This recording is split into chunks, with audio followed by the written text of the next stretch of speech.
guys. Kaya naipusang pinamok sa akong pagkain guys. Oh, kanin guys. Oh. Itong ulam guys. Oh.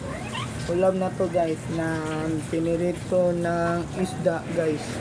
Atong ulam na guys, pinahapon ni guys. Ang gabi na itong kaon guys. Ito guys, oh, si Samsam katong pusa guys. Oh. Ako alaga. Akong alaga ng pusa guys. So, ito na kan guys. Oh. May labas tayo guys. Oh. Na milky na little pig ikan sa Gaisano guys. So guys, oh, little pig na milky.